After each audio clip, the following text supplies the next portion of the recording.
and welcome to Livre Canada Book's Export Market Webinar, Exporting to Germany. I'm Christy Doucette, Programs Manager, and I'll be here to facilitate the webinar. Presentation should take about 60 minutes, and we've set aside time at the end for your questions. We'll be taking questions via the Q&A function in WebEx found at the right-hand part of your screen. Feel free to submit questions throughout the webinar, and we will collect them at the Q&A session at the end. You will also receive a copy of the presentation following the event. If you encounter any problems or have any questions relating to the WebEx platform, please message me as the host via the chat function on WebEx. I'm pleased to introduce our presenters, Dr. Jessica Sänger, Kathrin, Scheel, and Anja Mundt. Dr. Jessica Sänger is Deputy Head of the Legal Department of the German Publishers and Booksellers Association and runs a unit for European and international affairs, representing the interests of the German book sector in Europe and internationally. We are also joined by Kathrin Scheel, who has over 25 years of experience in the international publishing industry, specializing in rights, marketing, and acquisition at Rowohlt, Penguin Books, and Schöffling. Her wide-reaching network in the international publishing industry led her to establishing This Book Travels, a foreign rights agency. And Anja Mundt, who has more than 17 years of experience in international rights sales. She holds an MA in English and German philosophy and earned an MA in publishing while working in the academic rights department at Oxford University Press. Anja has also worked in rights at Walker Books UK and later headed the rights and licensing department at Patmos Publishers Sauerländer Verlag.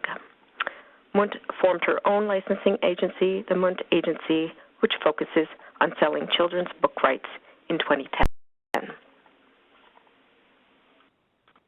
I'd like to welcome and thanks for joining us. I'll hand over the mic to Jessica so that we can get started. Hello, everybody. Thank you very much for dialing in. I'm delighted to be presenting some aspects and numbers on the German book market today. I have one suggestion in terms of questions that you may want to ask.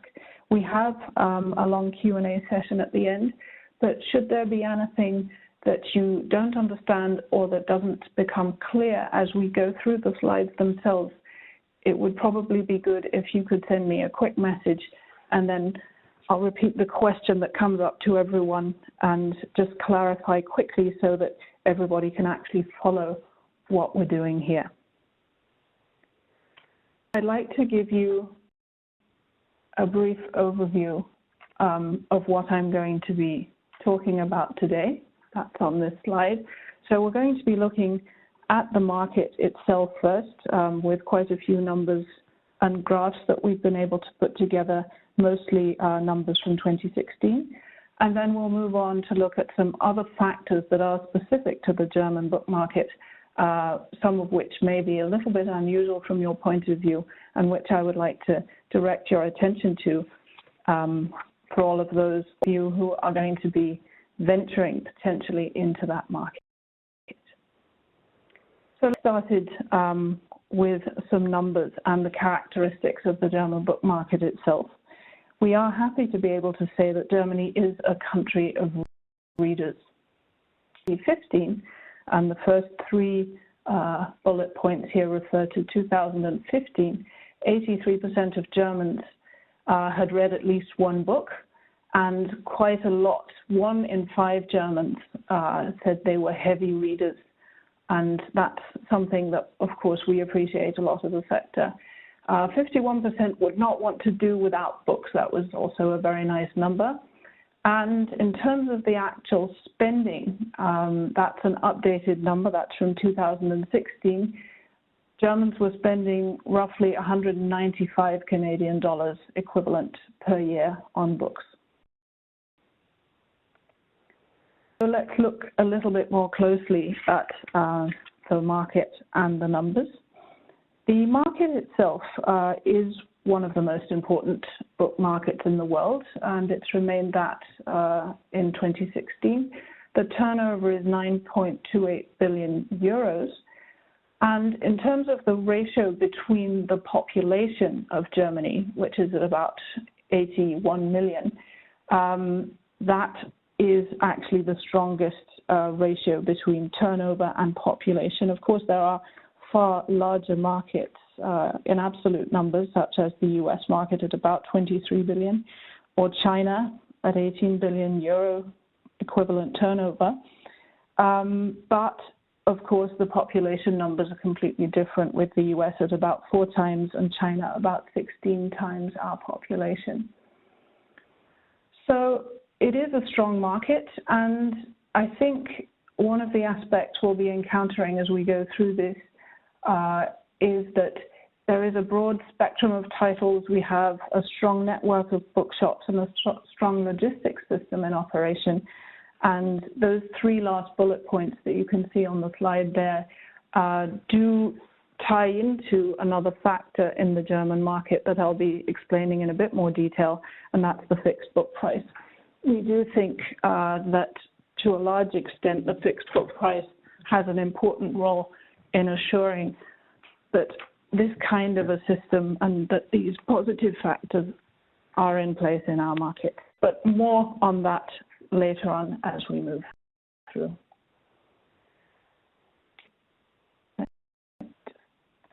The sector turnover, I mentioned the number for 2016, it's 9.28 euros. And here you can see the development over the last 10 years. A rise up to 2010 when we peaked, and a not very heavy drop over the last few years, with a rise of 1% between 2015 and 2016. So we like to say that the sector has remained stable, especially in an era of major media transformation. The few numbers we've put in as little stars there below indicate the turnover of individual other companies at certain points in time. One of the numbers there, I should specify actually the Spotify number, 2012 is just for Germany. That's what that little D there signifies. It gives a little bit of context, I think, to these turnover numbers, but of course that's not a full overview of what was going on with those companies at that time. In terms of what's been happening this year, we, of course, it's a bit early to say, but we do have indications that there isn't much change in terms of turnover. We have, in the first 5 months of 2017, overall seen in turnover of about 0.3%, so relatively steady. The publishing landscape. We're looking at about 3,000 commercial publishing houses operating in Germany, employing about 25,000, just under 25,000 people in 2014. Unfortunately, we don't have newer numbers on that. We get them from federal statistics and they haven't come out yet. But in terms of publishing houses, if you take into account or other types of publishing, so non-profits, institutions, universities, you're looking at a much broader spread, so around 20,000 publishing operating in Germany. I've listed in the 3 bullet points at the bottom, I've listed the largest trade, academic, and schoolbook publishers. I've just listed those for you there, and schoolbook I'm referring to K-12, so those are actually not academic education, but just schoolbook publishers.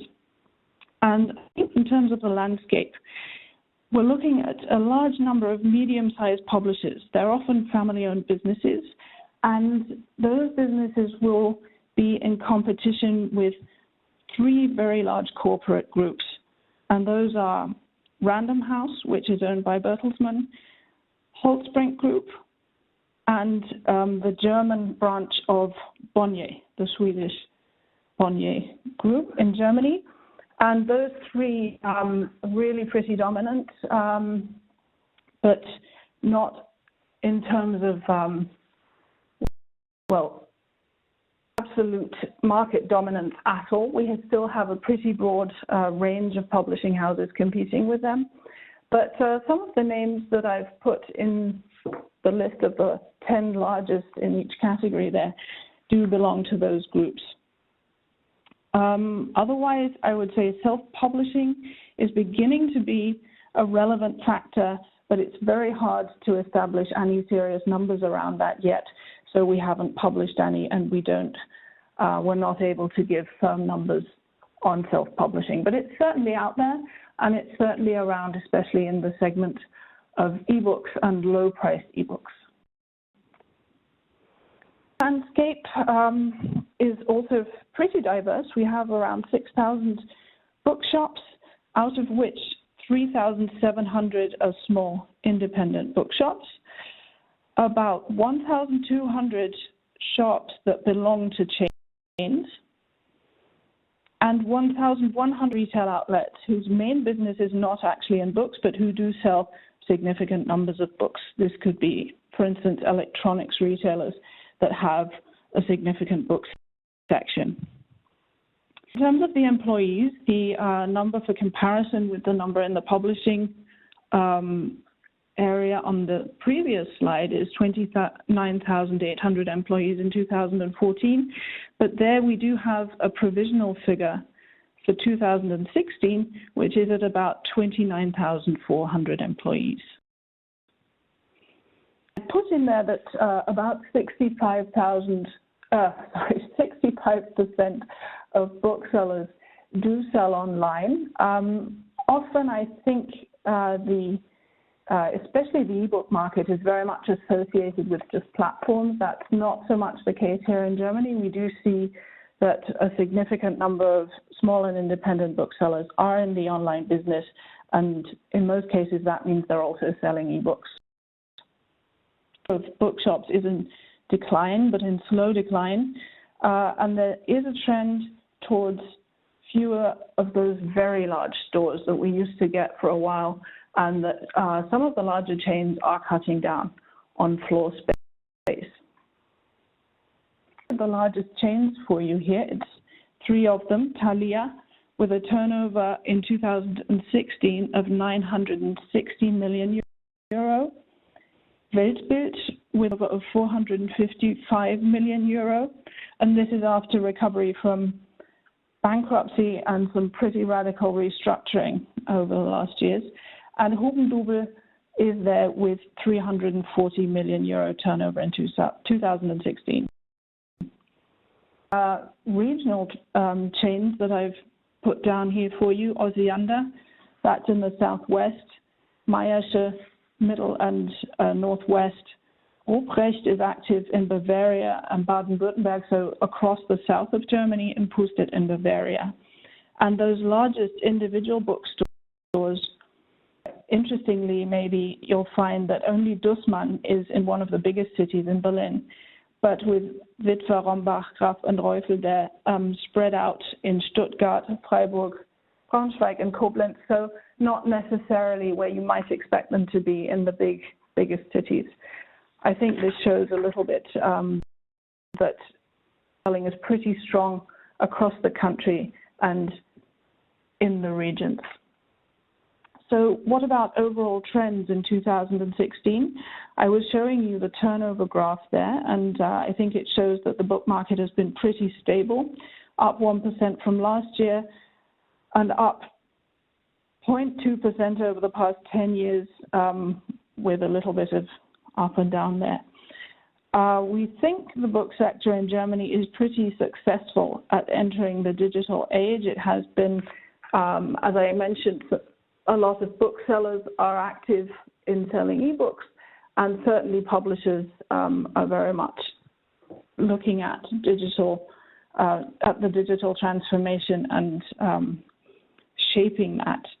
We are seeing lower footfall, generally speaking, in retail, and that's a factor that I think we'll be looking at that we'll certainly be looking at through the next few slides, but I think that could have quite a significant effect. And that's why Börsenverein as a trade association has actually been appealing, along with others, to cities and municipal governance and also retail organizations to make sure that the urban inner city areas remain attractive to shoppers and we actually get footfall in those brick and mortar bookshops. That could be a challenge in future. And there is also increasing pressure on publishers from copyright reform, some of which we're pretty worried about, that looks fairly damaging, and I have a couple of slides on that for you nearer the end of this. So more on all of these developments as we go through. The turnover per distribution channel in 2016, we are at about half of the sales still going through traditional bookshops, and then around a good 20% direct sales from publishers. And this will not be unexpected. The internet retail has generally been growing.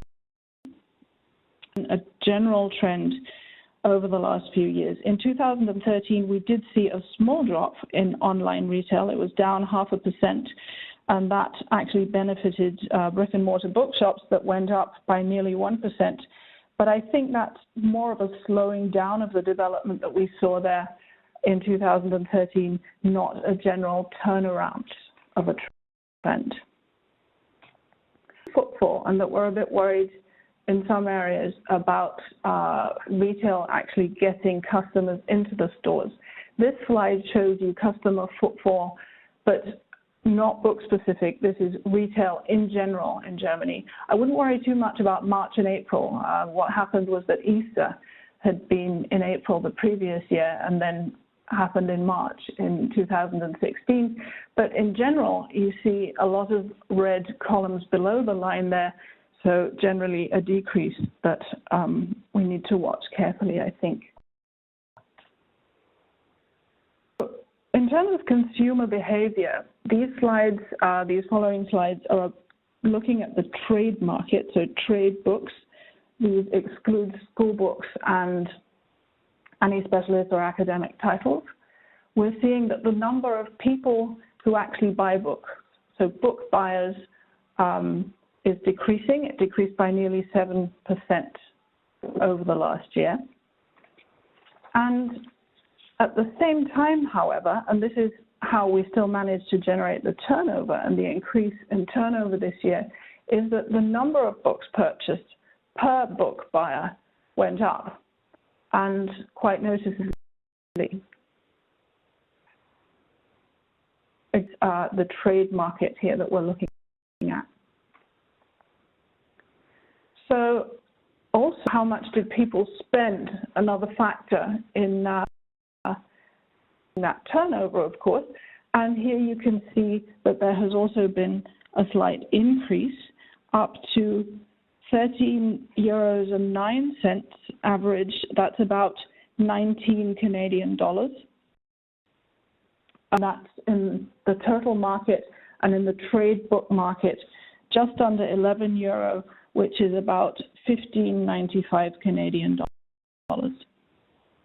And there, the average expenditure per buyer over the entire year is that 195 Canadian dollars that I mentioned earlier. That's about 134 euros per person, and that's also up quite significantly. This shows you what's been happening with retail prices. So the column right on the left, the plus 4%, refers to the number of copies that were sold. So they're up. And then for fiction and children's books, the average price weighted by turnover that was generated through those titles has gone up. Whereas on the right-hand side, you can see what actually happened to the retail prices themselves. Those are the prices set by publishers under our fixed book price system. They have been dropping to some extent. think it's interesting here to have to hold on for a moment.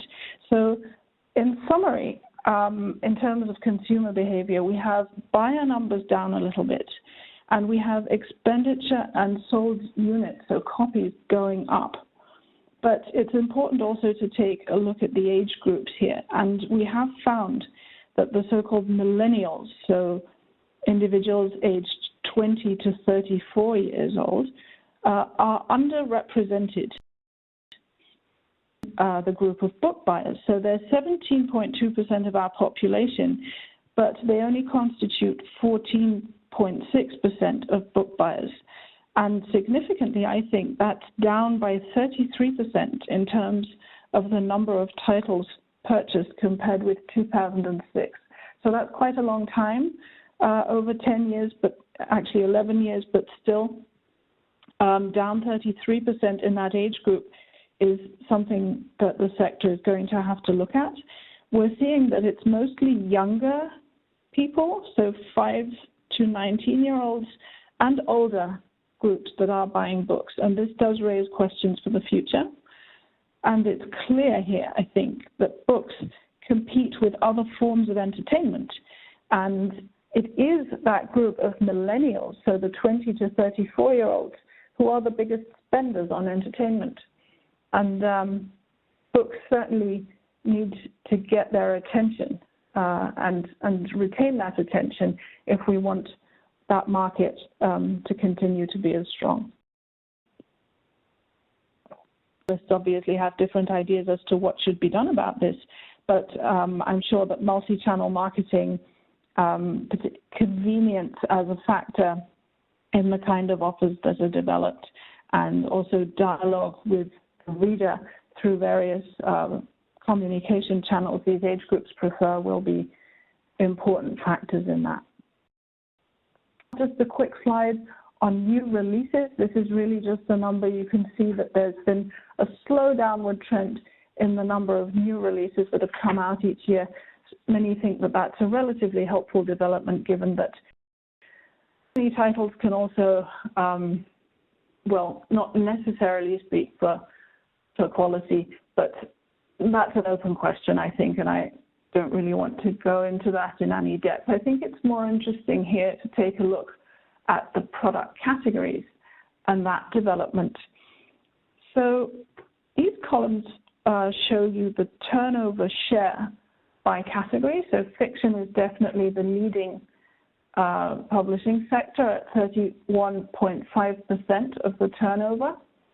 And the ones marked red here are the ones that have been growing, that grew in the last year. Children's and young adults, certainly strong growth at 9% there. Something to do with the fact that there was a Harry Potter book last year. And then school and education and travel also up.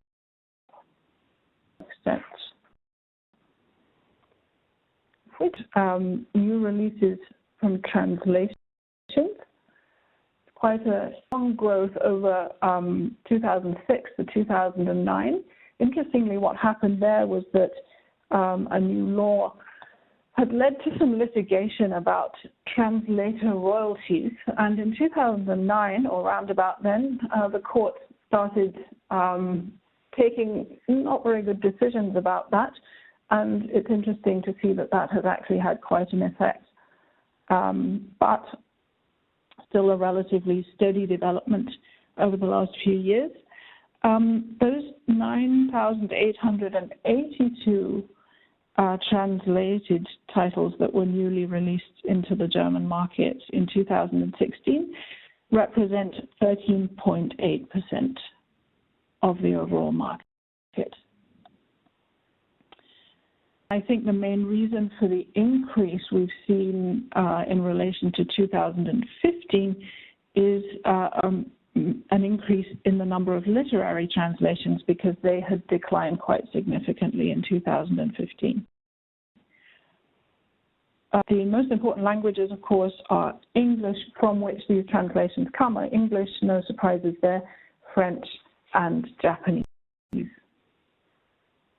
Looking at license sales out of the German market, that's a bit more of a roller coaster type graph.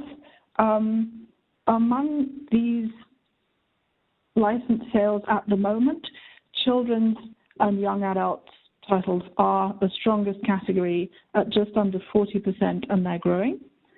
And fiction there is at about 15.8%, and the sales mainly go to China and the English-speaking world as well as the Spanish-speaking world. Those are the numbers I'm able to present to you regarding the overall market. And now let's take a look at the development specifically for ebooks that we've seen over the years. Some of this I think you'll recognize from what I've been saying about the general market. We have the development of the share of turnover that was generated through ebooks in the trade market here over the last few years. So quite a strong increase between 2010 and 2013, 2014, and then leveling off a little bit since over the last 3 years. The latest figure I have from the first quarter of 2017 is that we're at about 5.6%, and that sounds like a major increase. But compared to the first quarter of 2016, that's only up a little bit. At that time, it was 5.4%. So I think it's too early to say what we're going to see by the end of this year. And I should add also that turnover in the ebook market is down 3% in that first quarter compared to the first quarter of 2016. So I think we'll probably see this continuing to level off. As a level, you'll see then, for instance, in the UK, the column on the right here, which is a much stronger ebook market, but relatively comparable to a lot of other countries here in Europe, where I think readers are not as interested in technology. I'm not sure, but certainly in many of these countries there is still quite a strong network of bookshops, whereas in the UK that suffered quite strongly over the last years. And the comparison in the box there is with the United States, where we're at about 20%, but have been seeing a steady there over the last few years. So a look again at the number of sales of copies and consumer expenditure in the ebook market. Again, we're looking here at the trade book market. We can see that we're at 28.1 million copies that were sold in 2016. That's still rising. And at the same time, the average price paid has been declining a little bit, and we're at about 9.8 Canadian dollars there in 2016. The figure at the beginning of that graph, the €10.71, equates to about 15.50 Canadian dollars.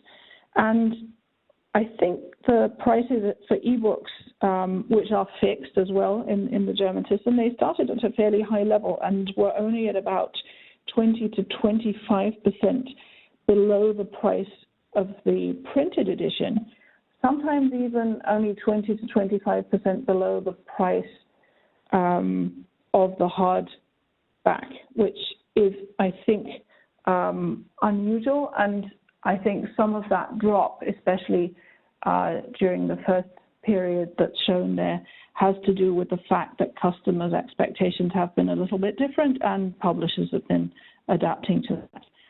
Interestingly, also in the ebook market in Germany, we're seeing the phenomenon of price campaigns. So, for instance, an ebook of the month will be priced at a low price for a certain period and then goes back to its regular price, generating quite a large number of sales during that period.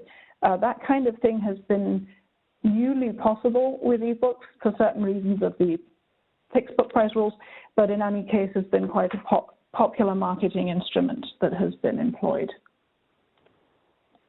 If we look at the buyers of books, we can see that 3.8 million individuals in 2016 actually purchased an ebook, and that's down a little bit. And equally, the proportion of consumers buying ebooks is down a little bit. And then similarly, however, to the general book market, you'll see that the number of ebooks purchased per buyer of ebooks has gone up. So those who are buying ebooks have been buying more ebooks. So the purchasing intensity has been rising. And that's where the increase in turnover clearly comes from. If we now take a look at who these buyers are, age and gender, more women than men are buying ebooks, and that hasn't changed over the last years, at least not much. And interestingly, down at the bottom on the right there, you can see that we're looking at older buyers of ebooks that are increasing quite considerably. And the youngest, who one might expect to be perhaps more interested in ebooks, are the smallest group of consumers interested in that product. So again, important to look at the age structure of those consumers. The average age of ebook buyers rose from the age of 46 to the age of 50 over the last 4 years. So up 4 years of age over 4 years. So we need to perhaps ask ourselves the question, are there no new customers? Are these all the same people? That could be a danger. And it does look as though younger readers are probably migrating towards streaming and flat rate services, which mostly are far less profitable for publishers and generate low revenues, generally speaking, for authors, which is also a point of concern, I'm sure. Of course, there are different suggestions as to addressing this, and I won't be able to go into those in detail now, but obviously combinations of digital offers with printed books might be a way forward there. So the very quick slide to show you that a certain proportion, 39% of those ebook buyers, don't actually buy printed books, but still a strong majority of ebook buyers does buy different kinds of formats depending on their needs in a given situation. Have a look at the product categories. The publishing sector is represented in the ebook market, and again, it's the numbers from the trade ebook market. It's mostly fiction. Travel has only just started to feature this year at about 1%, and otherwise the only significant development here is the 8% of children and young adults that are double what we saw in 2015. But again, I think this is where Harry Potter comes into the picture. It's probably the reason I don't expect that to be a major trend at all.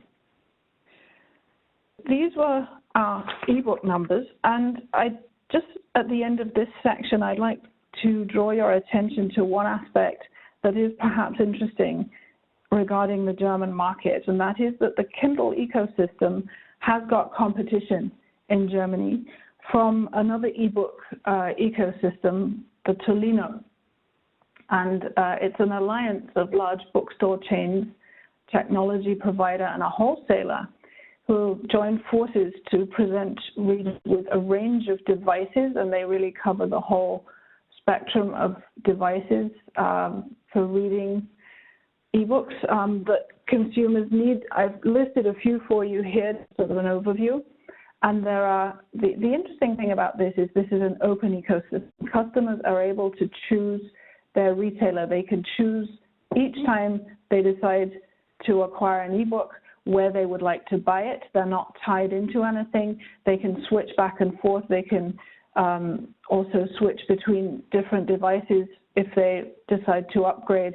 And that's very popular with customers. And so it also includes independent booksellers who can access this system and sell into this system via the wholesaler that is involved.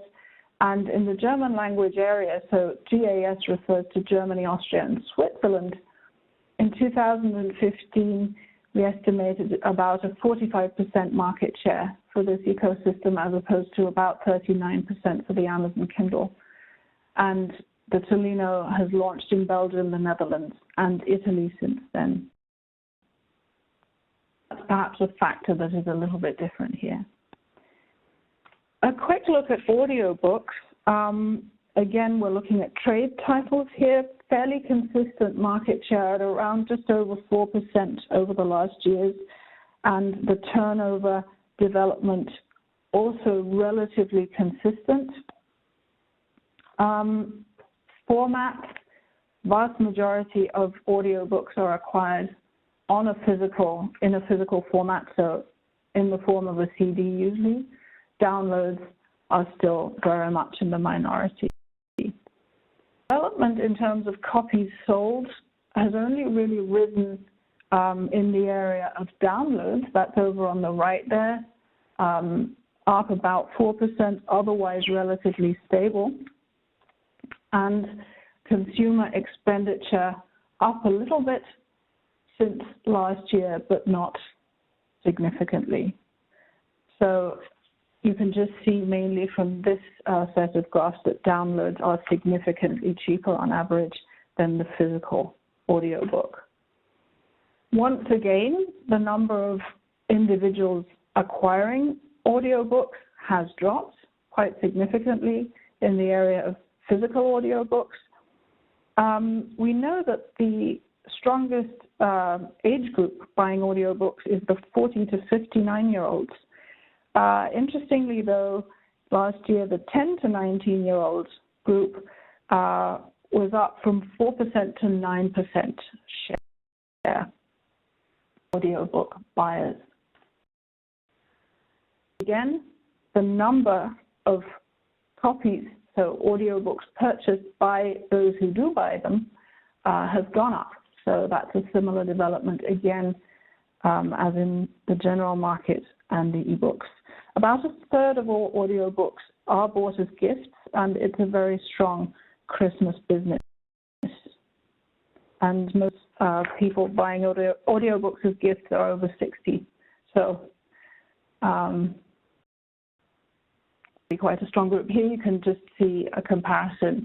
Audiobooks are still very much lower in terms of the way people spend their leisure time. I think we have a fairly small but consistent or loyal group of audiobook customers in Germany, whereas reading habits are much stronger.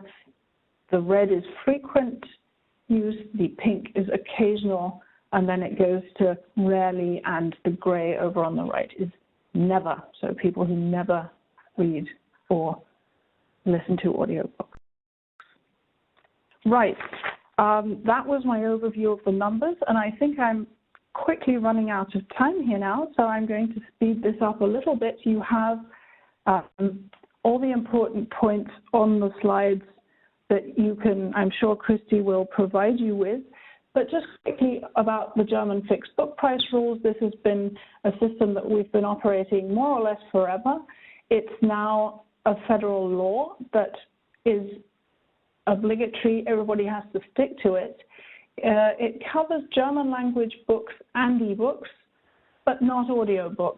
And it does cover cross-border sales into the German market, but not temporary access or database content.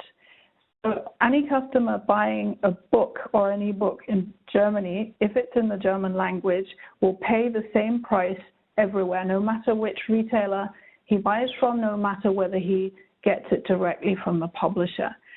The publisher has to set that retail price, and that can be lifted, so cancelled, after 18 months normally.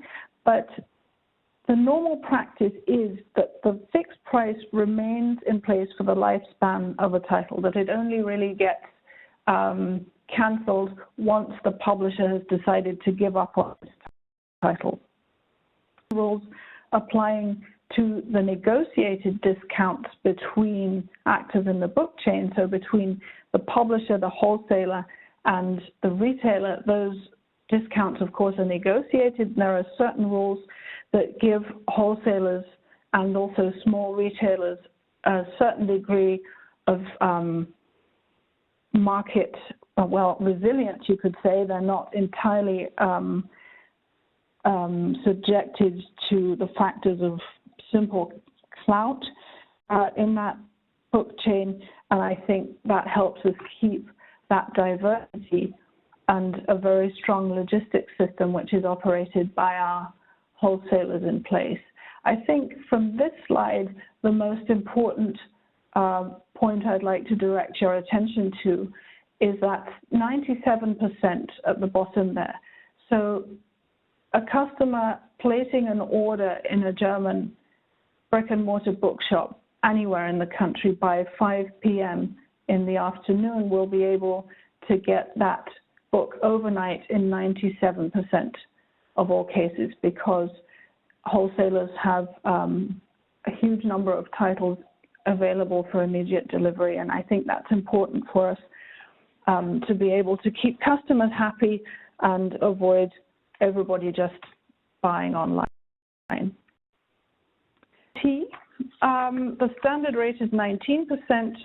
The reduced rate of 7% applies basically to books, periodicals, newspapers, and audiobooks if they're sold on a CD, unless it's a dramatized version with music and sound effects. Strangely enough, the German authorities decided not to subject that to the low VAT.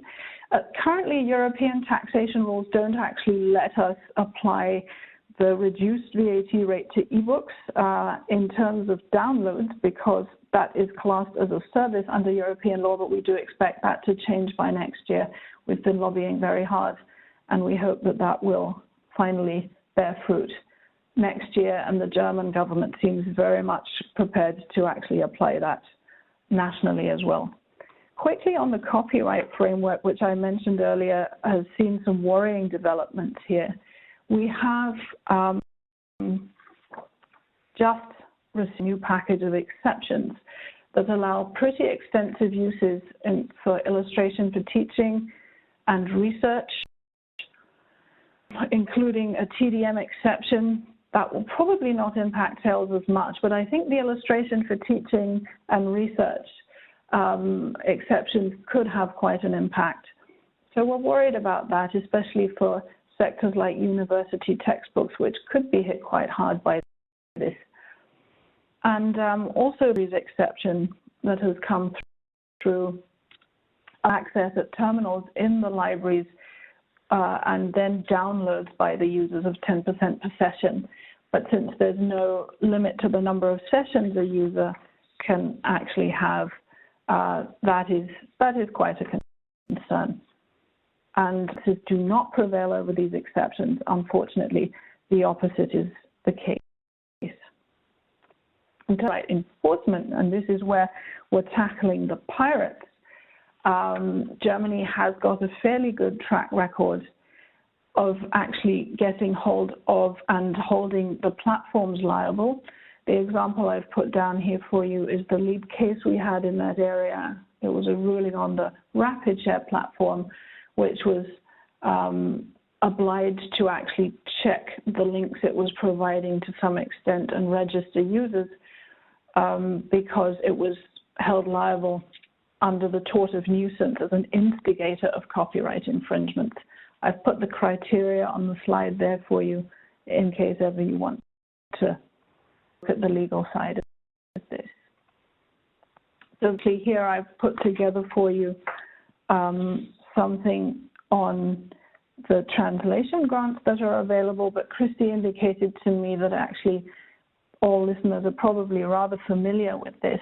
So I'll skip to my very final slide here, which introduces a small initiative that our trade association, Börsenverein, has on innovation in the book sector.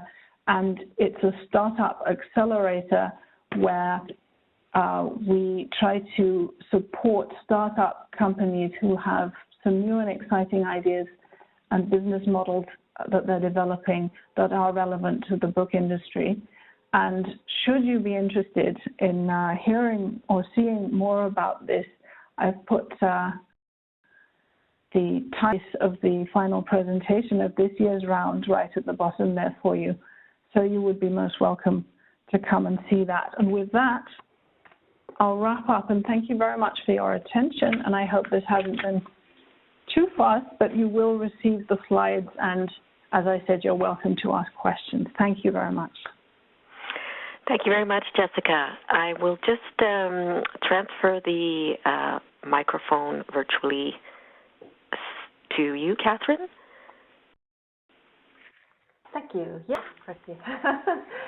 Hello, everyone, and thank you so much, Christy and Dr. Jessica Sänger, for this very extensive overview of the German book market. This was quite fantastic. Not sure I can add so much here, so let's just make this very brief, and also to allow more time for Q&A after all of our presentations. So, yeah, Christy has already introduced us and me. It's a great pleasure to talk with you about the German book market, one of the best and most diverse in the world, and accompany some of you further throughout the mentoring program, which I'm really looking forward to. Yeah, I've worked in publishing for over 25 years in marketing, editorial, and foreign rights. I was rights director for an independent trade publisher, as well as did I acquire foreign fiction, and yeah, have just started to set up the literary foreign rights agency, This Book Travels, which is representing select works of German and international fiction and non-fiction to international and German publishers, which we think travel. So maybe some broader facts about Germany, just to give you an idea. The market is, especially when it comes to translations, is such a strong market. Germany is, with 81.2 million people, has the largest population in the European Union. And Berlin, as the capital of Germany, is 9 times bigger than Paris, mind you, and has more bridges than Venice.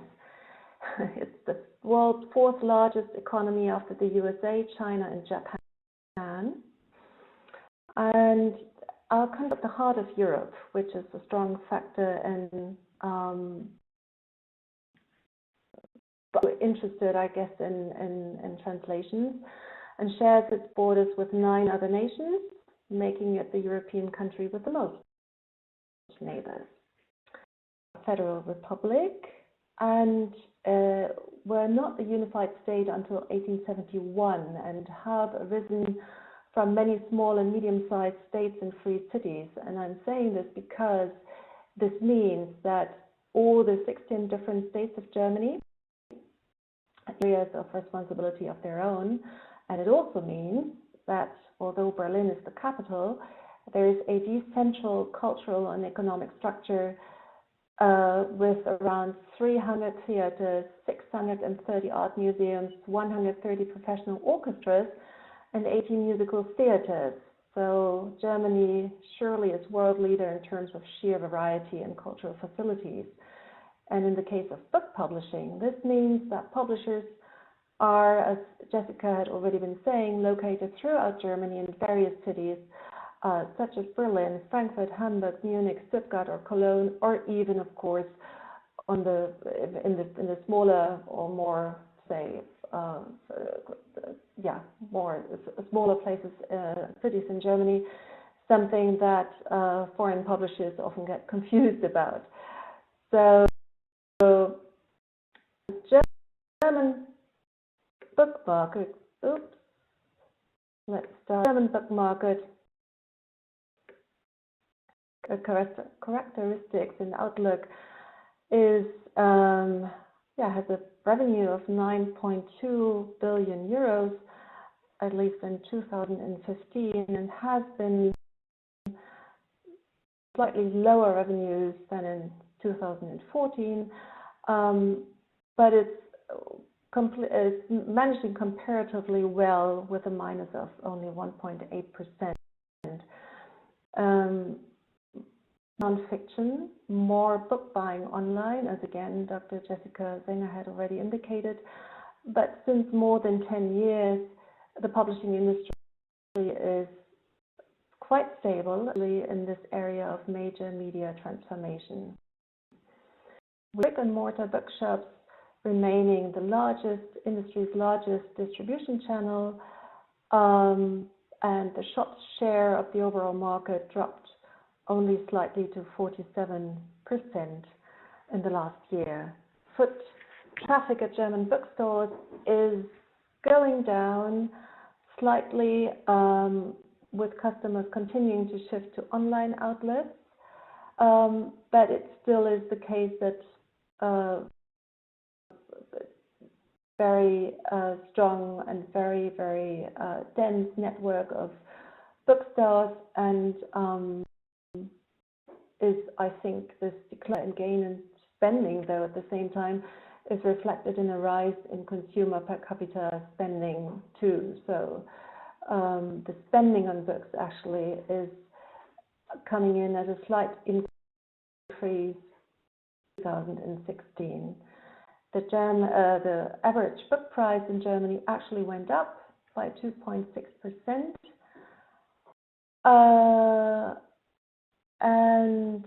The publishers, though, we still have a huge number of new releases every year.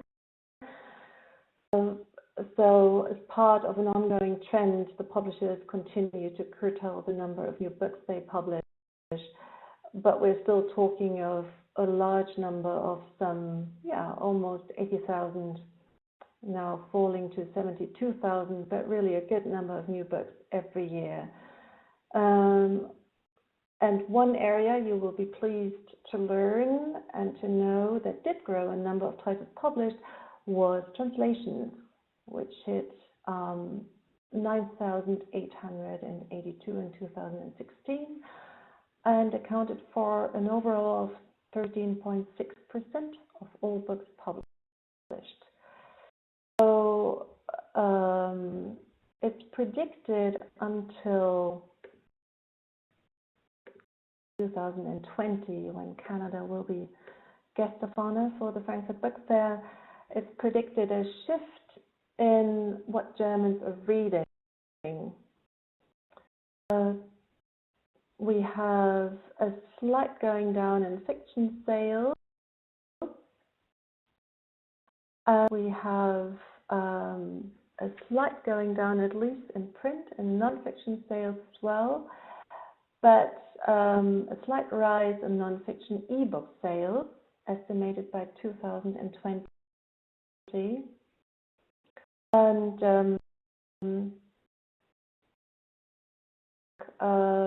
direct mail and phone sales, all that in mail order, that of course is rising, and as is online sales also is rising. Nonetheless, people's reading habits declined. 5 years, 49% reading at least once per week in 2012, and 2016 this number went down to 42%, with the exception of the 60-plus-year-olds who continue to read the way they used to, pretty much. Share in adult trade is still very much a hardcover industry, with most of the new titles coming out in hardcover, and by law only being allowed to be published as paperback some good 12 to 18 months later. So there is a fair number of still hardcover publishers who then sell on to other paperback houses. So as you can see here, we have a very good share of 75.8% in hardcover. And fiction is also still accounting for the most, in category of almost 50%, 48.3%. So yeah, and we've just learned today from the white paper of the Business of Books 2017, which is a publication released for the interests of business club members at Frankfurt Book Fair, that consultant Rüdiger Wischenbart said that the publishing industry overall has seen a brutal pattern become firmly established year after year. A very small number of titles and authors enthrall a huge share of the global readership, monopolizing their attention and spending. The top 5 titles account for 1/5, 22% of the top 100.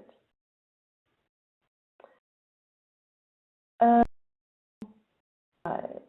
So when at the translation rights to German publishers, traditionally German publishers have a strong commitment to their authors. Their goal really is to help their authors grow.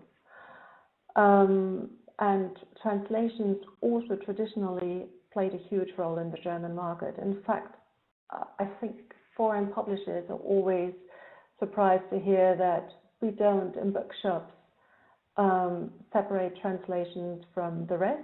It really is alphabetically throughout, and there's no extra from Canada or from the US or from France bookshelves, as it is maybe in other countries. So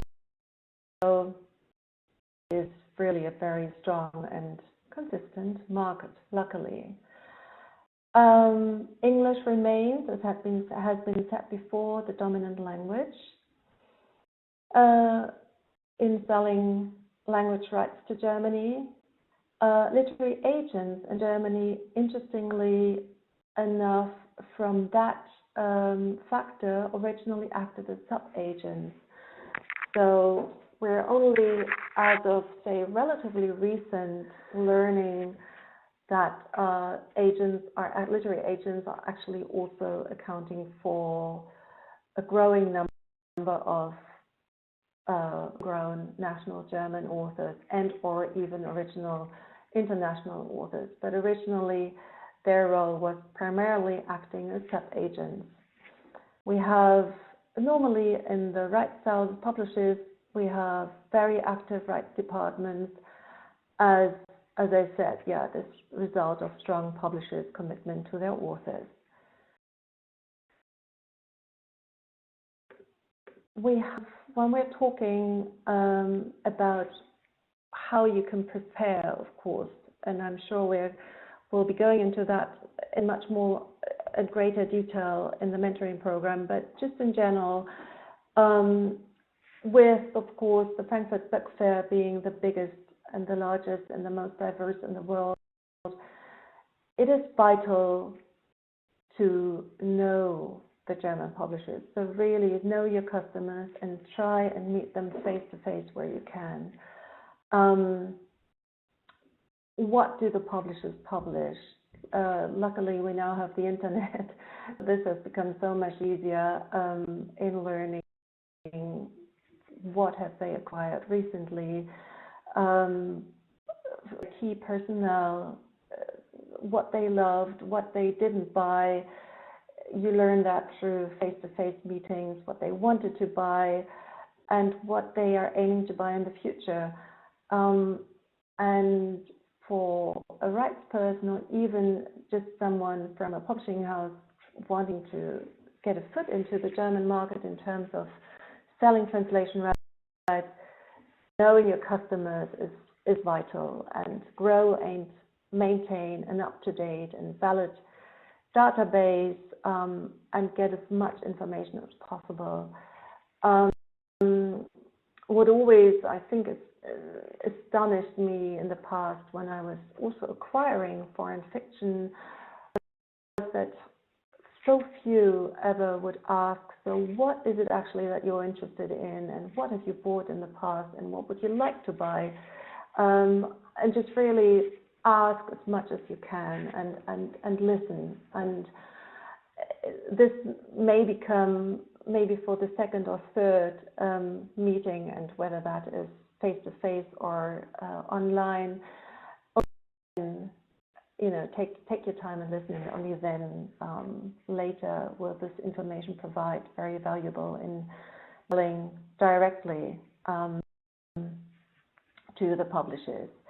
So of course, prepare your strategy, prepare for a long tail effect, especially in fiction, where it can take up to a number of years. Definitely can take up several book fairs. If we're not talking best-selling titles that sell through sheer sales and market potential, but for the usual, say, fiction titles, this can take some time, and this can take building up trust, mutual trust, and working on those relationships. So timing is definitely key. Oftentimes, of course, as I'm sure you know all too well, the sheer fact that a book gets translated into another country does not necessarily reflect A, the quality, or B, the sheer market potential. Oftentimes it also is just reflecting this serendipitous moment in meeting the rights, in this meeting from a rights person to the editor and vice versa, that it just is a good timing and the right time maybe. And definitely bear in mind why you would want to sell this particular book to that particular editor. And as I say, that comes in full circle to what I've said earlier: know your customers.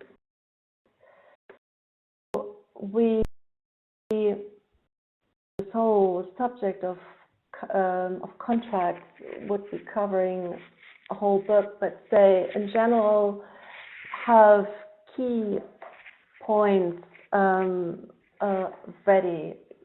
Know that normally the term of license would be 10 years from publication. Know the territorial grant when we're talking selling rights to Germany or to German language means we're covering Austria, Germany, and Switzerland.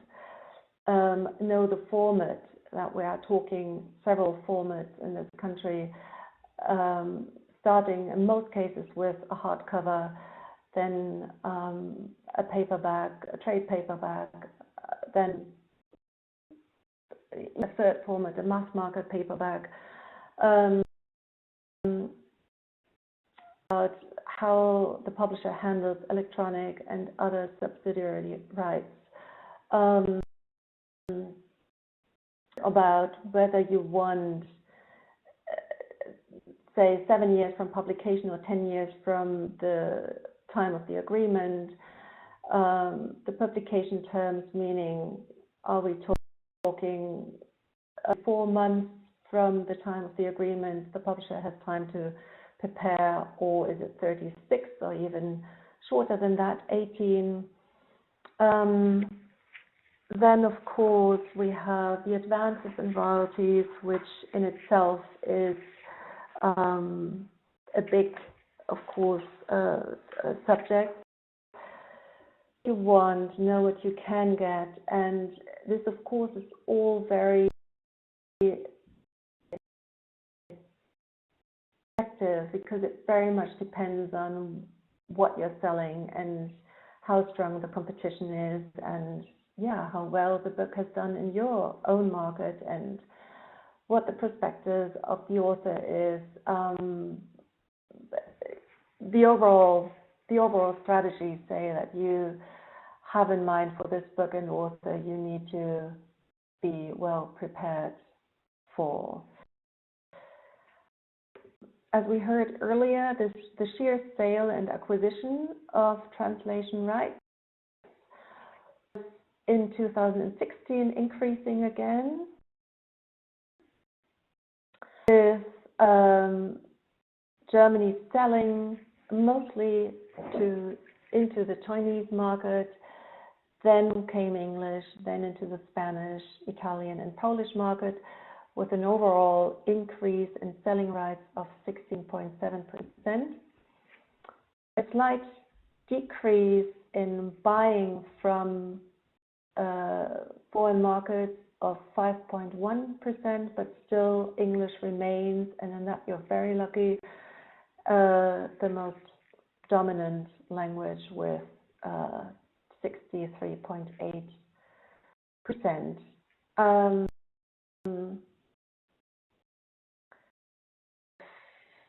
Here, the largest German publishers in general in trade, with Springer Science and Business Media at the forefront, canadiens, Kletterman. So there's the largest trade publishers for fiction and non-fiction, as we heard earlier, are certainly Random House, F. Fischer, and Bastei-Lübbe, followed by Rowohlt, which is part of the Holtzbrinck Group, which is also owning Macmillan and DTV. You have some names again. Here is where I've put together for you a list with a very short and dense explanation as to who does what. The Diogenes, DTV, DVA, alphabetically sorted, so a number of publishers. Note, please, this is definitely not an exhaustive list, as in the larger publishing groups such as Random House, the Holtzbrinck Group, Bastei-Lübbe, there's so many, and Ulstein, there's so many imprints that alone Random House is consisting of 45 imprints. So that's next to impossible to just wrap up in 5 minutes. Just a quick look on the Spiegel bestseller list, hardcover for July this year.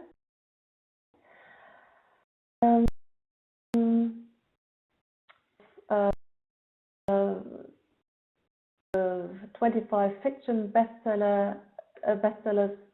We had 11 titles were translations. 12 fall into the category of crime and mystery. Big publishers made a good showing on the list. Holtzbrinck had several, and Random House. Their paperback and the smaller format in paperback, and so we certainly have. It is possible to sell large numbers. Say, for example, Elena Ferrante's My Brilliant Friend has sold some good 500,000 copies. Moyes, of course, is strong on the list. Girl on the Train, Paula Hawkins, so the usual bestsellers are best-selling titles in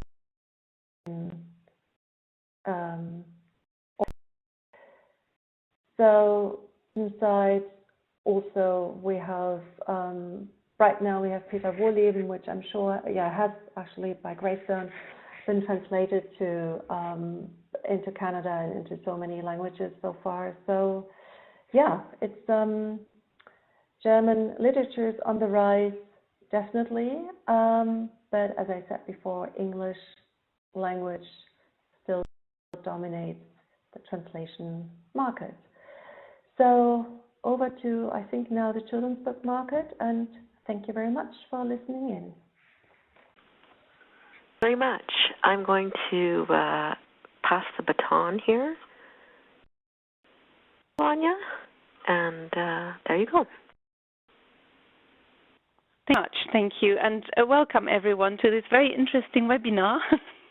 Thanks to Christy for organizing it, and thanks to the other panelists. It's very interesting. I'm going to focus on the children's book market in the German language country. So this also includes, of course, always the Swiss and the Austrian market as well. I've been working in rights for about 17 years now, and I've been selling into Germany as well as out of Germany, so in all directions. I hope to give you some interesting points here. So basically, in children's, we publish between 8,000 and 9,000 new books per year, which accounts for about 10 to 12% of the overall book production. But that makes for approximately 16% of the overall turnover. And we have seen an increase in that between 2015 and 2016, which seems to indicate that this is a growing and very, very stable market. Kathrin Scheel has already pointed out that English is the dominant language when it comes to buying licenses. In the children's sector, it's actually an even higher figure than for adult trade, and 20 to 24% of all children's books are translated from other languages. But here the same rule applies. The majority are translations from English, and that makes between 60 and 70%.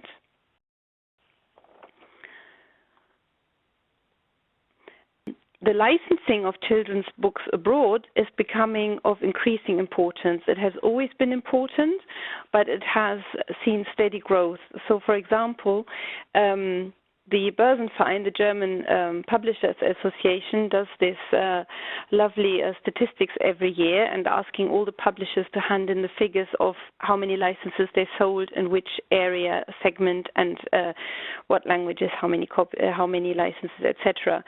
And overall licensing fell a little bit, and in 2016 we had 2.8% less licenses sold, but the licenses in the children's segment rose by 3.8%. So we're seeing some growth in this area, and rights selling is becoming an increasing factor for us. If you're looking to sell rights in children's books into the German market, then you should have a look at the different segments. I've listed them here sort of with a bit of color coding so you can see which are the biggest areas. I'm afraid it doesn't show properly. The big blue area at the bottom is picture books.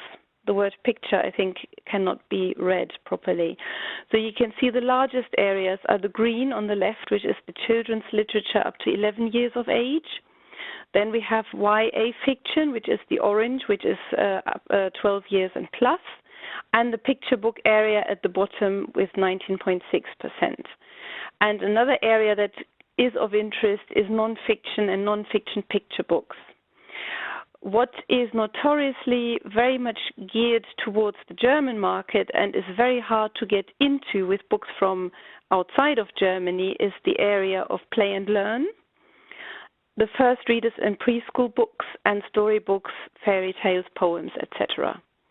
Unless you have a fairy tale series which is illustrated by an award-winning illustrator, which nobody else has, then that could be of interest, of course, but usually fairy tales are done by a lot of publishers and usually illustrated by homegrown illustrators. So the focus areas would be the children's and YA fiction, picture books, and non-fiction.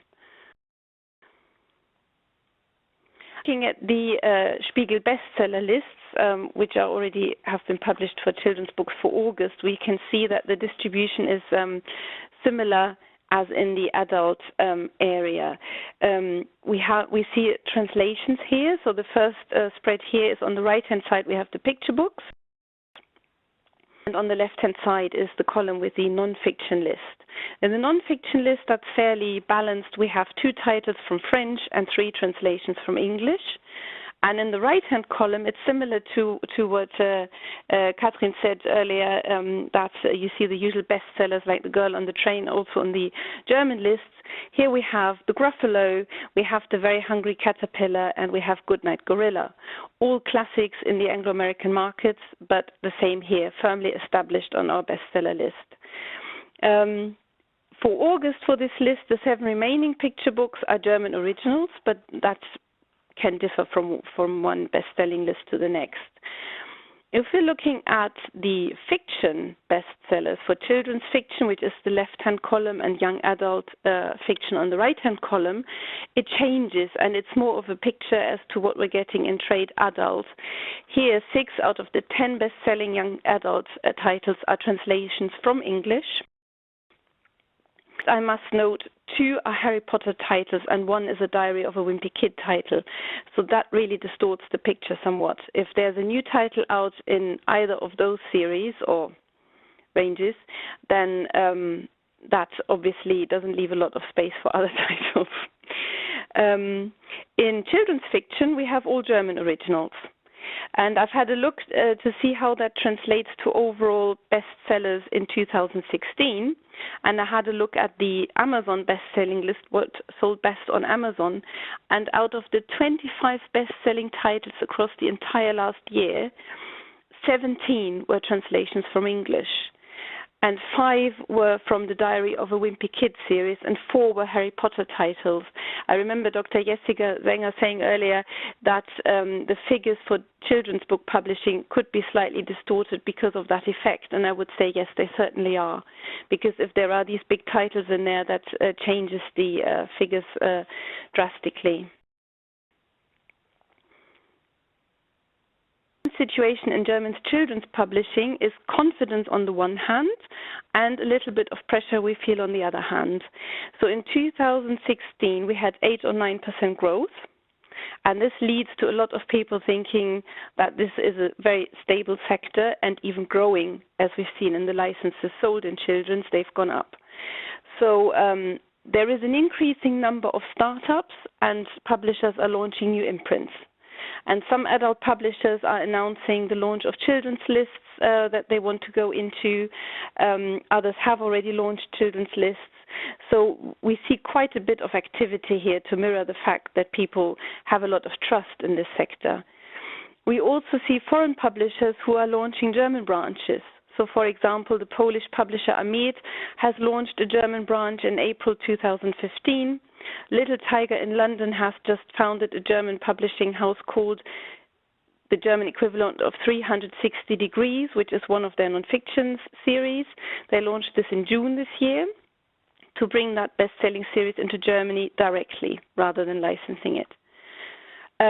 We also have some small startup companies who try to find a niche by focusing entirely on German authors and illustrators, and they pride themselves as a sales point that they print their entire books all in Germany.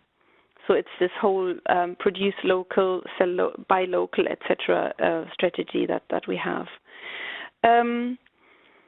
It's interesting, as Dr. Sänger said, we don't have the overall figures for 2017, so we can't really say. But if you compare the time span January to April this year, compared to January to April last year, actually less books were sold in the children's sector. However, we've had higher retail prices. So the turnover was stable for that reason. I think I found a figure 2.6% higher retail prices. I think Dr. Sänger earlier had 6.3, so probably somewhere. And within these 4 months of time span, we see a 0.9% rise, but that can purely be attributed to J.K. Rowling's Fantastic Beasts and Where to Find Them, and the latest Diary of a Wimpy Kid. So we won't know about 2017 until we're at the end of the year, I think. So there is confidence. At the same time, there is obviously pressure because we know these big bestsellers are keeping the figures where they are, and large publishers are streamlining their production, they're condensing their lists, and they're searching for strategies to keep business stable for the long term. And as we've seen earlier in the first presentation, the book buyers are in decline. And we particularly see this obviously in the young adult area, because there is a lot of media competing with the books, and the teenagers are drifting towards other media. And we all see that the teenagers are the readers of tomorrow. They are the ones then later buying the adult fiction titles. So there is the pressure of trying ways to keep these people reading and make sure they have access to the books and are interested. As you've heard before, we have an excellent framework here in Germany, not just brilliant logistics. We have a very active publishers association. And for the children's book publishers, we also have what we call the AVJ or AVG, which is like a working partnership of all children's publishers. This is currently counting 102 members from Germany, Austria, and Switzerland. Now, that figure is a bit tricky because in some cases it includes 4 to 5 imprints that run under one of the larger publishing groups. So I'm not sure whether every imprint should be counted. And on the other hand, some children's book publishers that are relatively new on the market, they don't immediately become a member. They work for themselves for a while, for a few years, and then when things have stabilized, then they become a member sometimes. So this is not the overall number of children's book publishers in Germany. They have a lot of activities. They do newsletters for everyone interested in the book trade business. They do recommendations and selections. And what might be interesting to those of you who wish to sell rights to German children's book publishers, they publish a magazine called New Children's Books every year. The current magazine is there with a little picture on the right-hand side. This lists the titles that German publishers wish to sell abroad, and they pick every year, I think it's about 4 to 8 titles of that year's production and present them in that magazine. That could be of interest to you in so far as you can get an overview of a number of publishers and you can see the covers, the style of illustration they work with, etc. It gives you a good overview. This magazine can only be picked up at the German collective stands at all of the book fairs. I'm not sure it can be bought online. It can definitely not be read online, I'm afraid. What they also do in this association is that they have 2 website links, which I've included here for you. One links to the home pages of all the publishers, which is sadly in German, but then you get to the direct websites of these publishing houses. And the other one gives portraits of every German publisher in English, and sometimes their catalog is on there as well as a PDF. So that could be very useful in researching publishing houses. So German children's publishers are benefiting from an excellent framework. There's also the Children's Books on Tour, which is organized by the Frankfurt Book Fair. If you subscribe to that, then the Frankfurt Book Fair takes your books to 15 international book fairs and presents them. And at the moment, at the current program, there are 15 publishers participating. We also have numerous children's book awards, trade magazines, so I feel there is a high visibility of children's books and a lot of discussion. So it seems, or it feels like a very active sector. Then I've prepared a few slides with a few portraits of a few publishing houses. This is by no means comprehensive, just a few that I think maybe you ought to look at, but it really depends on what your list is and what fits or doesn't fit. And I'm sure we'll be going through that as part of the mentoring program later on. Current topics in German children's publishing. There's quite a few things that are being hotly discussed in the trade magazines and also in the editorial departments. For one, people generally feel that the cross-cultural reality that children in Germany experience these days is not sufficiently mirrored in children's books. We've had a huge influx in refugees. However, that is not mirrored in the plots or the protagonists that we get in children's book publishing. There are a few books, but not enough, as a lot of people feel. Partially to do with the influx in refugees, we're also discussing multilingual books. There have always been publishers in Germany who published bilingual books for children who grow up bilingually. A lot of books were also published in Arabic and Pashto, and there were certain schemes by the Goethe Institute to enhance that. And at the moment we're discussing whether or not that has actually helped at all, whether it's the right way forward and whether that is a good concept. What we also want to see more of, and I know this has been discussed also in English children's publishing, and I've noticed recently, I think Japan is doing something about this too. We want more diversity in our children's books. We want to see more families with single parents, same-sex marriages, etc. It is generally felt that there's not enough of that, and it's usually publishers who concentrate on that, who try and fill a niche, rather than seeing this on sort of everyone's list a little bit. It doesn't seem to be very even. We are also currently discussing gender marketing. There has been this whole trend of having the coloring books for little girls in pink and with glitter on the cover, and the coloring books for boys with stickers and in blue.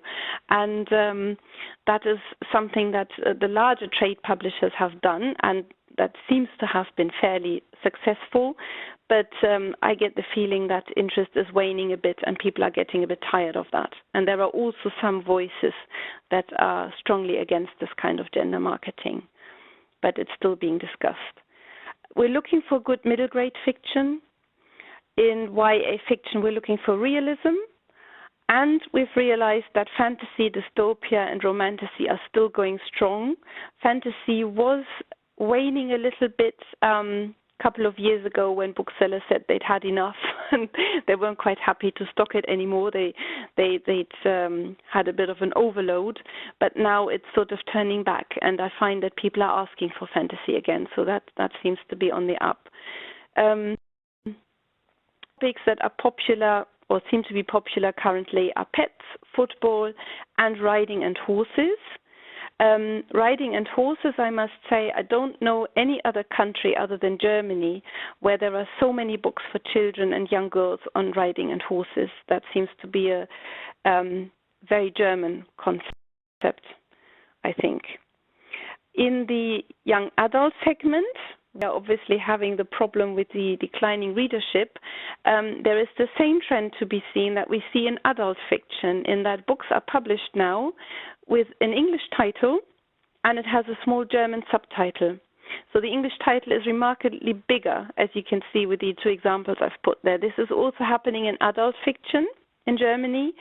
I've fallen for it a few times that I've picked up a book and I thought, oh, it's in English, and then I opened it and I thought, oh no, it's in German actually. It's a new trend. It is supposedly cool to have English titles on there, and it is supposed to attract the readers. I don't know if it works. It's a new trend.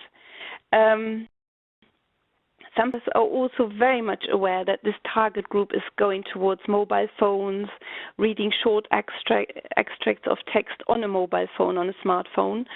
So, for example, DTV is now publishing the DTV shorts, they call it. They're not short stories, they're short fiction stories, 90 to 120 pages. And they try to get in there where they say this is for that age group, the reading habits are changing, we need smaller pieces of text. Other publishers are looking to have systems to deliver extracts for reading as a teaser to the smartphones of the readers. Because so far we're putting lots of extracts in printed form into the bookshops, so they're by the cash desk.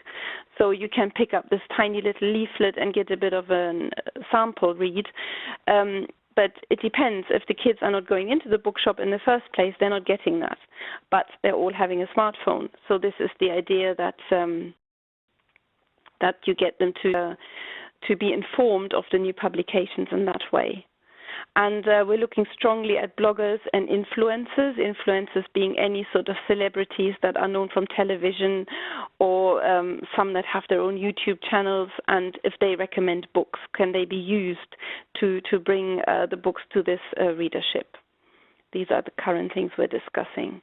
If you sell rights to German children's book publishers, then basically the similar things apply as to what Kathrin Scheel has already mentioned. You need to map out your strategy. I'll come to that in a minute. You need to know the list of the publishers you try to sell to, and particularly in picture books and non-fiction picture books, look at the style of illustration they have, whether there's a match there or whether it's completely a different thing. Try and match a book with the right publisher and the right overall list. Do a target-oriented presentation. Don't show too many titles, but try and get a few selected ones and really make an impact with those. Follow up with comprehensive material, whatever you have, an info sheet, if you have press reviews, if it's won an award in your country, if the sales figures are good, if you've sold any other rights, possible translation funding. Dr. Sänger touched upon that earlier. So that's all very gratefully received. The more of an overview you can give, the better it is. And then, of course, follow up on your submissions, send updates, sample copies, and so forth. But we'll be going through that when we do the mentoring program anyhow. There are a few things that are very specific to the German market, and this comes into play when I said earlier to map out your strategy. In picture books usually contain more text than those published in the Anglo-American markets. So if you're trying to sell picture books to a German publishing house and it contains very little text, you may be far better off targeting those publishers first that publish picture books and board books, because they may be able, if they like your book, to take it into a board book format, whereas a mere picture book publisher may dismiss it and just say it's got too little text for us. So this is something to bear in mind when you map out your strategy. Non-fiction, you need to be aware of, can be tricky if it deals with local plants and wildlife that is not known here or completely different. For example, classic example, German squirrels are red, the ones in England are grey. So if you have a book about the forest, life in the forest in Germany, it's very difficult to move that into England because the squirrels are the wrong color. Examples like that. YA non-fiction is a tricky area. Non-fiction generally works best in the age group up to 10. We have some select YA non-fiction titles that are sort of 14 plus and adult, and they work, but it's very few and far between, so this is a tricky sector. For fiction, it generally goes that you need to consider that some publishers publish in hardcover only in the children's area. So you need to carefully consider who you offer fiction titles to, whether you want to sell them to a hardback publisher who will then later on have to sub-license paperback rights, or whether you'd rather find a publisher initially who publishes the whole range. This is all strategic consideration, but we'll go through that with the mentoring. One thing to bear in mind, first readers are also very, very tricky because children learn to read here at age 6 or 7. So of text and style of illustration, depending on when children learn to read in other countries, could be significantly longer, shorter, too simple, too sophisticated. It's very difficult to get an exact match. I've really only, in all the 17 years, rarely managed to sell any first readers in whatever direction, into Germany, out of Germany. It's very, very hard.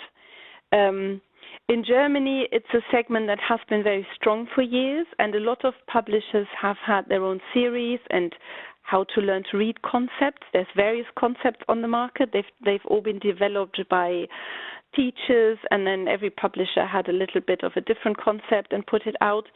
But the sales are now in decline. So publishers are trying to find a way out of there. They try to focus on first readers with extremely strong characters. They try to produce things with less text and larger lettering, maybe try and find new concepts. So this is an area that is a bit of a difficult one for the time being. The points that you need to bear in mind when you look at your list in relation to as to what you should offer and where you should focus on.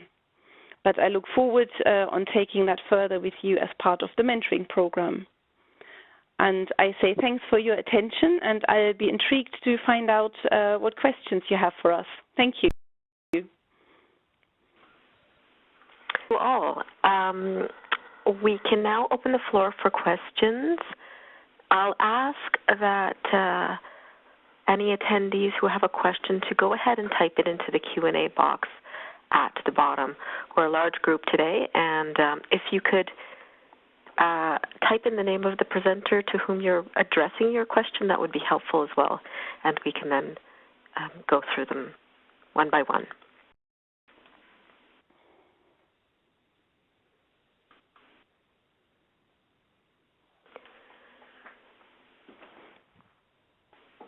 My question to Kathrin and Anja as well. How important is it for Canadian publishers who typically only sell rights, who aren't necessarily at first interested in buying rights? How important is it to have that reciprocal relationship, selling and buying, for an ongoing relationship between publishers? Is it in Germany, would you say? It definitely is very important. Actually, well, one thing is, I'd say you never know. You never know how you yourself as a publisher develop your list. It might be, for example, with the former publishing house, I was for the longest time selling rights for the knowledge of the international market, and the network eventually led to us doing more international fiction. So that would be one aspect. The other, definitely what is unmissable, and it should really is this spanning of a network and this eventually meeting a publisher that you want to do business with face to face. So yeah, no matter what you do, whether you are primarily selling or buying, it is vital that you establish a network, definitely. I would too. I would say so too. It's not a one-way street, and it doesn't work as a one-way street anymore, I would say, because I remember when I worked at Walker Books, traditionally the German publishers at the time weren't selling; they were just buying, and the market has changed tremendously since then. Everyone is trying to sell these days. And at the time, people were getting, when it was getting more that the other countries were trying to sell, people were getting increasingly frustrated with the fact that they'd bought so many licenses from English publishers over the years, but the English publishers wouldn't actually be prepared to look at what they had on offer. So it gives a bit of a bad feeling. So I think I mean, even though you might not be interested in actually buying something, I think you should still take the time to express an interest in the list. And you never know where things go, as Kathrin Scheel was saying. You never know, but I'd say it's crucial to have that relationship and to have an exchange on a regular basis. Yeah, plus I think it goes back to what we were all saying earlier. You need to be knowing exactly whom you're talking to in terms of what have these publishers published before, looked at before, even what are they selling, just in order to really fully familiarize yourself with their lists. There's no way around it. So yes. So we have a question down. Must a publisher cede rights to German publishers of electronic rights as well as volume paper rights? How important is it for German publishers to have the electronic rights? In other trade, it certainly is important. But again, I think I'd say it is, say 90% important, but it really is very much dependent upon the title. So if this is a very strong selling title in Canada, then for sure. If though we're rather talking mid-list, then that is certainly negotiable. But the question rather is, why would you not sell it? Because it doesn't hurt, and whom else would you then be selling that to? So of course, there's no such thing, not really, as a boilerplate for contracts, or nothing is carved in stone. But I'd rather ask why not. Say the same. It's not so crucially important for children's. Even for YA, I sometimes have publishers who don't actually want the ebook rights. But I would say the same thing. You should give them to the German publisher anyhow, because they will own the rights to the German translation they have done. And without those rights, you don't stand a chance of selling just the ebook rights to another publisher, because they'll have to get the translation rights from the publisher you sold the print to. It doesn't make sense. It makes it very cumbersome in the licensing later on.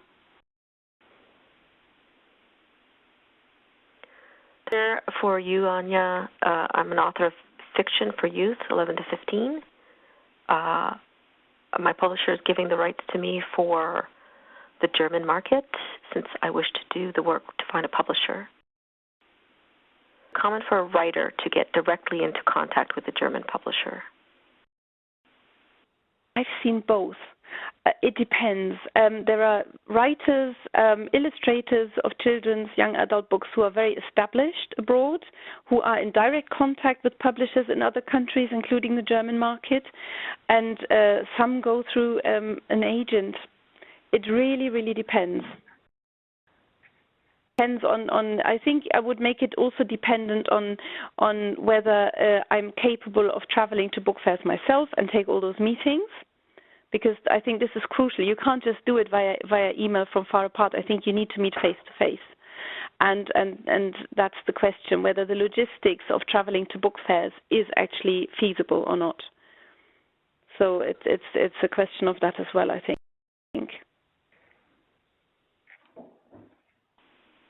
This is the question, but if not, maybe type out another one. There's a question here, names and descriptions of publishers are not enough. Who to contact in the German publishing houses? Often just sending an email with PDFs of children's books to the general email address of a publisher goes nowhere.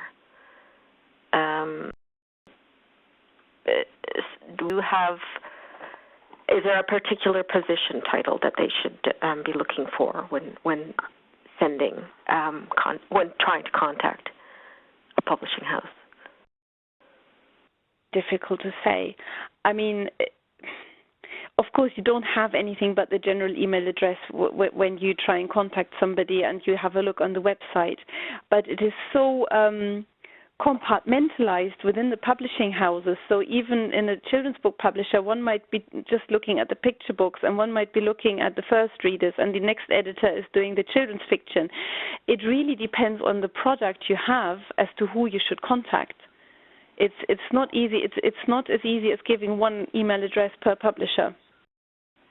It's more complicated. It really depends on the project in hand.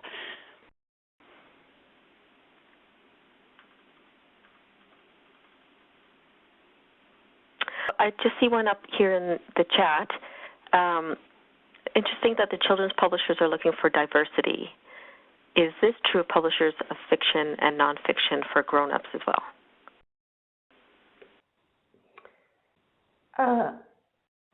But we're still talking. We're not talking adults. We're talking grown-ups. So, Anja. Yes, I think so.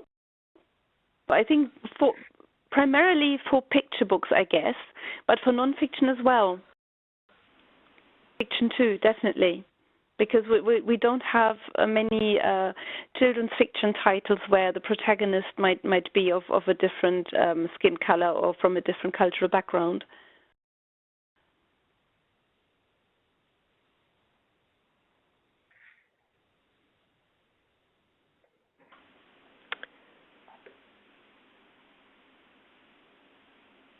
For all panelists, as part of Canada's Guest of Honor role at the Frankfurt Book Fair 2020, there will be a translation program established for Canadian titles from English and French, into German.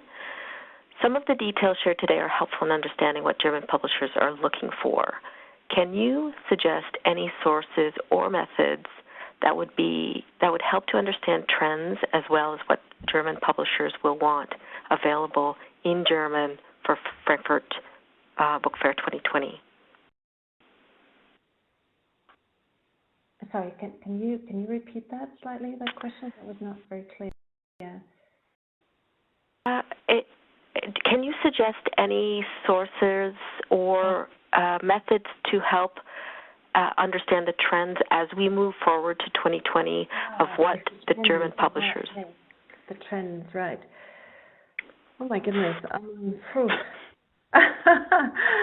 We wish we could have this magic ball, say. I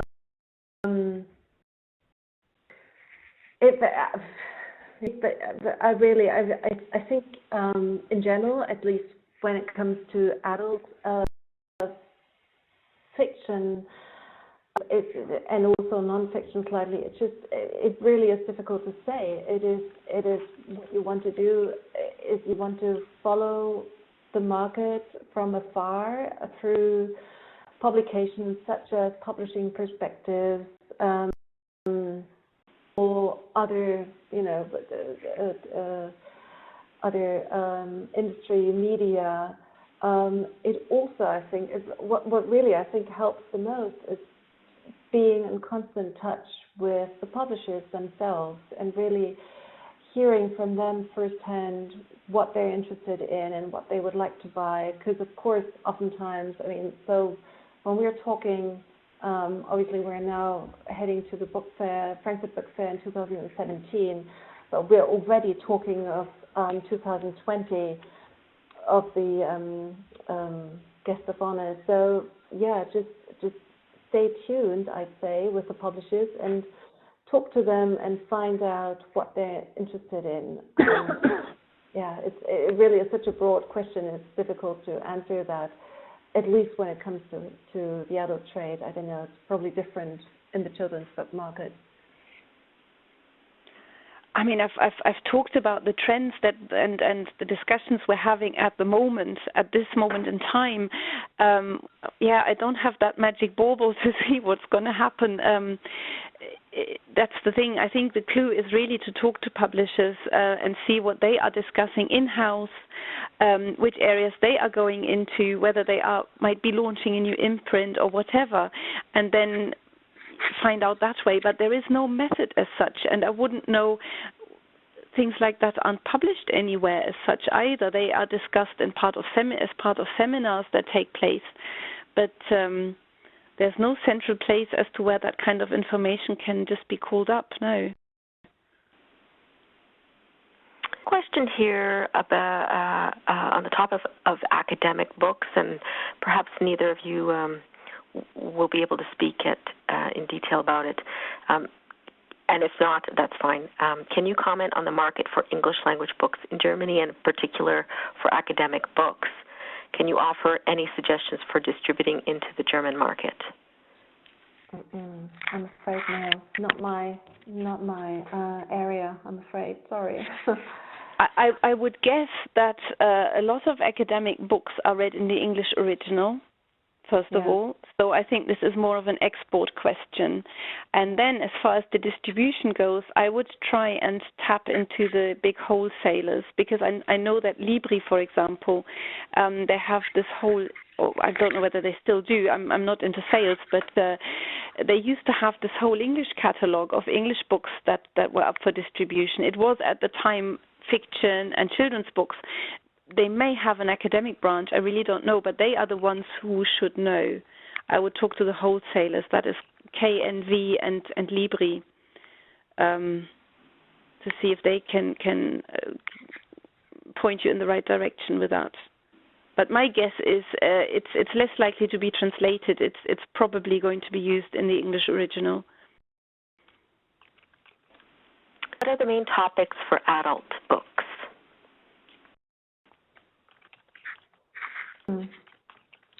I think that touches upon the question that was posted earlier.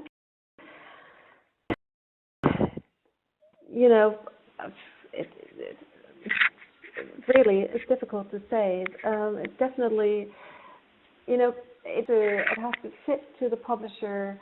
It has to fit the editor. It has to fit the list. It has to be a good story. It has to be something that really that was maybe even doing well in Canada. That of course helps tremendously. I wouldn't really go so far as to say there's certain topics only in adult fiction. Definitely not. It can be, we have the other the odd surprise title all the time in fiction. Fiction is such a diverse genre.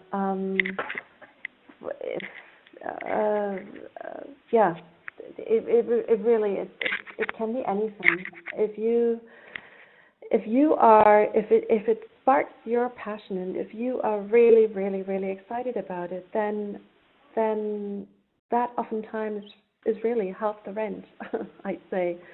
This sounds very, I don't know, almost unprofessional in a way, but then it is. It really is. Selling fiction is all about passion, and it's all about storytelling, and it's all about the stories that we tell each other. So it really is that. Capture the imagination of your reader, and if you're able to do that, then that book goes all over the world. Anja, what about graphic novels for children? Are publishers looking for those? Yes, we have a strong tradition of manga, who are selling rather well in Germany. They are predominantly published by Carlsen. They are also on my list of publishers. And they also do graphic novels. And some publishers have come up in recent years that do graphically stronger books and are also trying to go in that direction. It is maybe still a bit of a niche thing, but there are publishers out there. But I would have to see the projects in question. But yeah, I think it's definitely worth trying. Yeah.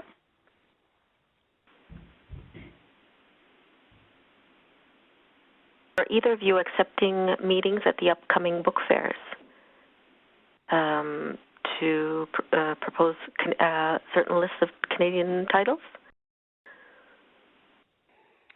I'm afraid my schedule for Frankfurt is already solidly booked, so it's definitely in practice. It just really is almost too late for that, as ridiculous that time frame is.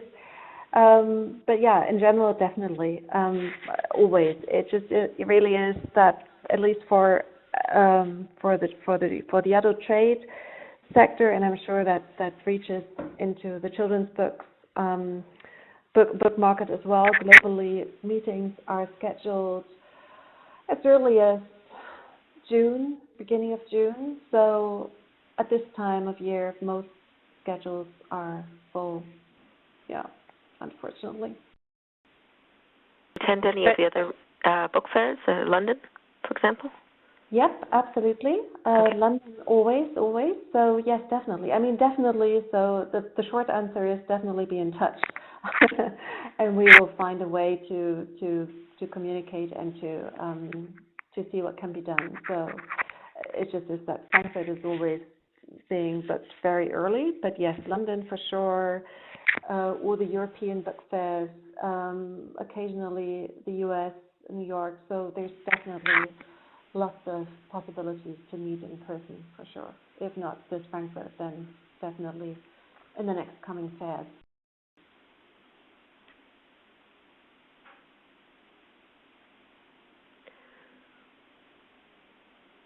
Question up here regarding academic books, but in French.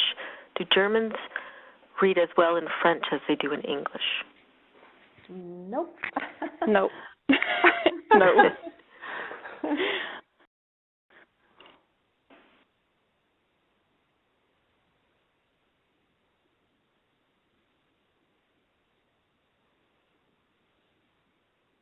Really, I mean, that was a very short, spontaneous answer. So yeah, the market would be very different, and it's definitely English. Really, as we saw earlier, it ranks first and foremost with 63.8% of the translations. So French, unfortunately, though we're neighboring countries, but no, yeah, it is another matter with French, unfortunately.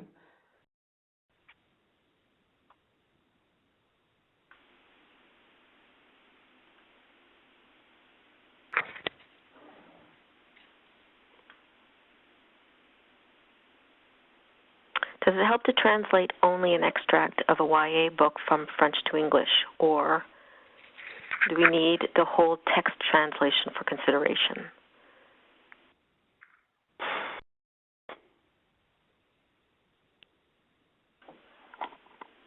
It depends. Some editors do read French. It really, this is another thing where it pays off to know the people you're trying to sell to. But I would say an extract is probably enough to see how the interest is at book fairs. And if you find that there is a lot of interest, then it may be worth to have a larger piece translated. But I wouldn't go to the expenditure of having an entire book translated without actually having tested the waters first, as to see whether the topic, et cetera, whether there's an interest there. I would gauge the interest first.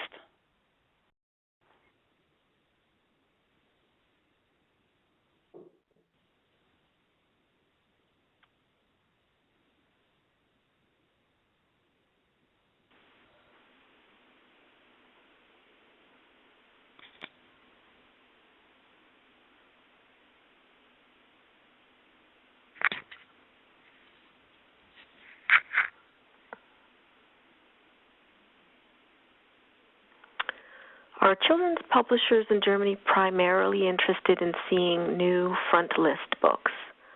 Or if there is a backlist title that is still timely, is it okay to present it? Does when it was published in North America have any impact on interest? If it's an interesting title, then it doesn't really matter whether it's front list or backlist.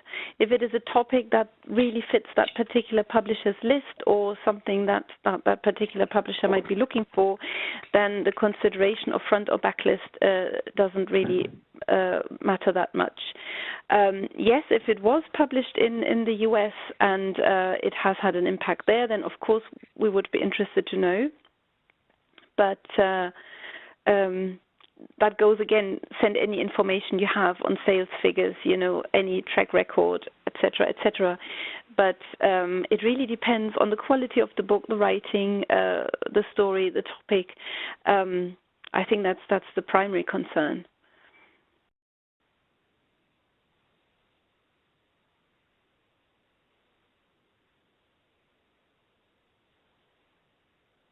For adult literature, is it common to publish a book in pocket format as first publication in German? As du Pocket J'ai lu en France? Yeah, not so much. It is possible, yes, and it's certainly done, but say more on the commercial upmarket side. When it comes to really literature, then that would normally be starting in the hardback. But again, there's no general rule. It very much obviously depends on the publisher that you've been selling this to, whether they have a paperback section in the first place, and B, sort of what their policy is. It is done, and it is, but say the majority of titles get published, and we looked at that earlier in my slides. The majority of titles in adult fiction gets published in hardcover first. It just is a very strong hardcover market. That said, it's actually better for you. Obviously, it has higher prices. You get a better margin, and you still have the possibility of, or that publisher then, of getting royalties from the paperback. It just is at a later stage. So, yeah.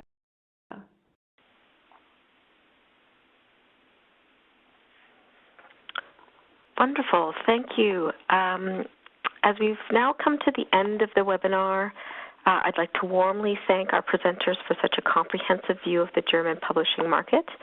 I'd also like to thank the Canada Book Fund for the financial support for this event. This webinar is one component of our mentorship program for Germany. So if you have signed up for this webinar and are interested in a review and a one-to-one feedback from one of our experts in either children's or academic publishing, please contact us as we still have a few spots remaining. As a reminder, please be sure to complete the evaluation form that will appear at the end. Your feedback is important to us to help us provide content and programming that meets your export needs. To stay connected with Livre Canada Books, follow us on Twitter, like us on Facebook, or follow us on LinkedIn. Thanks for listening.